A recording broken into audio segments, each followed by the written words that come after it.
Tema 16, índice de capacidad de proceso. El objetivo principal del índice de capacidad de proceso pues, es calcular la habilidad del proceso para mantenerse dentro de las especificaciones del producto.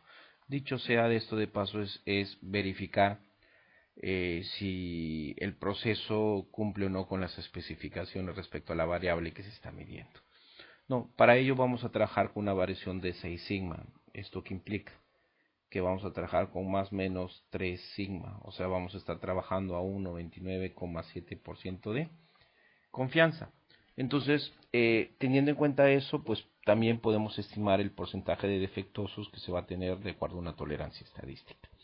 Entonces, los índices de capacidad de procesos que miden en primera instancia van a determinar el ratio o el cociente entre la variación natural del proceso y el nivel de variación especificada, pues como que diciendo que yo voy a tener una variación especificada y cuánto yo de variación del proceso tengo. Entonces, mediante eso vamos a ver si cumplen o no cumplen. Hay diferentes índices de capacidad de proceso. Pues acá vamos a estudiar tres: el CP, el CPK y el CPM. ¿Ok? Entonces, acá tenemos que asumir algo, que la variable tiene distribución normal, si no, no podríamos aplicar. Entonces, el primer índice de capacidad que tenemos es el CP. Pues el CP, ¿qué implica? El CP solamente es un índice de capacidad, se considera la variación. Pues esto qué quiere decir, que va a tener la variación pues de la especificación o de la tolerancia, que es la distancia que hay entre el límite de tolerancia superior y el límite de tolerancia inferior, ¿no? Y la variación natural, que es 6 veces la desviación estándar, o sea, 3 sigma K y 3 sigma K. Entonces, esto de acá tiene pues ligeras desventajas. Vamos a ponernos, por ejemplo, pues que esta distancia es 8, que esta distancia es 10 y esto es 12. No, este es mi límite de control, de especificación, perdón, inferior, y mi límite de especificación superior o tolerancia según sea esto. Entonces acá vemos que mi variación natural está dentro de especificación. Por lo tanto, pues yo esperaría que el CP sea mayor a 1, mayor o igual a 1. Entonces, ¿qué diría? Que mi proceso es capaz. Pero miren acá, si estas son las especificaciones, yo voy a tener un proceso un poco más pequeño acá. Entonces acá también tendría que decir que el CP es mayor a o igual a 1, ¿no? Porque cumple, ¿no? De la variación de 2. Entonces yo voy a tener dos casos, A y B. Pues A está bien, porque está dentro de especificación. Pero este está mal, ¿por qué? Porque, o sea, está fuera de especificación, pero te dirá que un CP es mayor a 1. Por lo tanto, el índice de capacidad de proceso CP, pues no es válido. ¿Por qué? Porque solo considera la variación. O sea, la variación del proceso, la variación de la variable. O sea, te dicen, oye, mira, esta variación es menor que la especificación, queda. Y en este caso también cumple por variación, pero está fuera de especificación. Por lo tanto, ¿qué podríamos decir? Pues que el CP no es un buen estimador. Ahora, el índice de capacidad de proceso CPK, pues acá tiene dos cosas: variación y localización. Mira, acá tenemos variación y localización porque te dice dónde está el promedio, ¿no? Y la diferencia de que acá puede trabajar con qué, puede estar trabajando con especificaciones como límite inferior, que van a ser mínimos, o especificación en límite superior, que va a ser máximos. O sea, no necesariamente necesito los dos extremos como especificación, un mínimo y un máximo, sino un mínimo o un máximo. Entonces, pues esto qué implica. Eh, Acá lo que trata de buscar es que el CP busca en la parte inferior y en la parte superior, ¿no? En la parte superior ve la distancia que hay de la especificación superior al promedio, que para efectos del trabajo va a ser pues como que si fuera la especificación, y esta pues va a tener una variación natural de 3 sigma. Entonces se espera pues que la especificación respecto al promedio, esa distancia pues teórica sea mayor que la variación natural para decir que está bien. Y de la misma manera en la parte inferior, el promedio me límite de especificación inferior, pues de acá que sea superior a la variación natural. Entonces el CPK es el mínimo de estos dos. Entonces si es mayor a 1, pues cumple, ¿no? Entonces vamos a tener diferentes valores de CPK. Si el número es negativo, es que está fuera de especificación.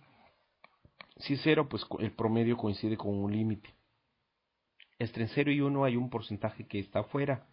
Mayor a 1 que significa está dentro, está bien. Sí, perdón, igual a 1 está coincidiendo y mayor a 1 que tiene menor variabilidad y está bien. Entonces nosotros buscamos un CPK mayor o igual a 1 para asegurarnos al menos que el 99,7% pues de los valores que tenemos de la variable X cumple con qué, con su especificación que puede ser un mínimo o puede ser un máximo. Entonces el CPK pues tiene las ventajas de qué, de considerar pues la localización y considerar la variabilidad, pero tiene otra desventaja.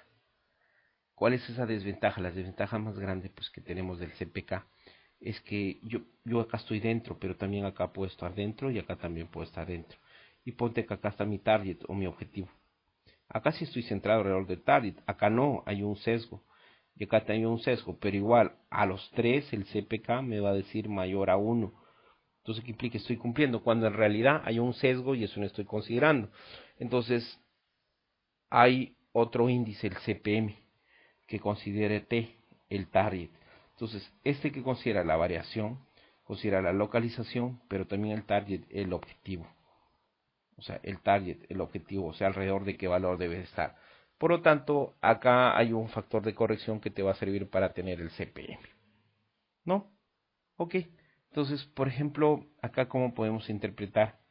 Pues acá podemos interpretar que tengo una especificación inferior de 7 y de 8. ¿Esto qué implicaría a nosotros? Pues implicaría que si esto está alrededor de esto, yo esperaría que el índice de capacidad sea mayor a 1 para decir que está bien. Ahora, yo tengo un CPK 0.86, o sea, ¿qué significa? Pues no estoy cumpliéndolo, no estoy cumpliendo ¿ok? Entonces, ¿qué podríamos decirnos acá? Miren, hay un porcentaje que supera la especificación superior y otro posiblemente a la inferior. En total voy a tener 8.812.16, ¿sí? Sobre 1.000.000, que está hablando un 0.88% de qué, de valores fuera de especificación, de los cuales el 0.45% son inferiores al límite de especificación inferior, ¿sí? Y superiores acá pues es el 0.42 aproximadamente por ciento que está fuera. Entonces, ¿qué podemos? Hasta podemos estimar, ¿sí?, la proporción de no conformes de ese lote cuando lo estamos trabajando con el índice de capacidad de proceso. Entonces, dicho sea de paso, entonces vamos a tener tres índices, el CP, el CPK y el CPM. O sea, el CP no es tan usado porque solamente tiene variabilidad.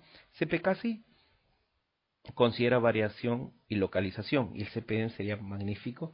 ¿Por qué? Porque mide la distancia que hay también respecto a mi promedio y el objetivo. Entonces el CPMS es un valor, un índice de capacidad un poco más completo. Entonces en las salidas que nosotros vamos a tener del Minitab, pues podemos estimar también el porcentaje no conformes que vamos a tener, asumiendo de que eso está dentro de especificación, ¿no? Entonces un índice de capacidad de proceso, ya sea CP o un CPK o CPM mayor a 1, que significa que es capaz. Capaz que implica que al menos el 99,7% de tus productos cumplen con qué, con la especificación dicha.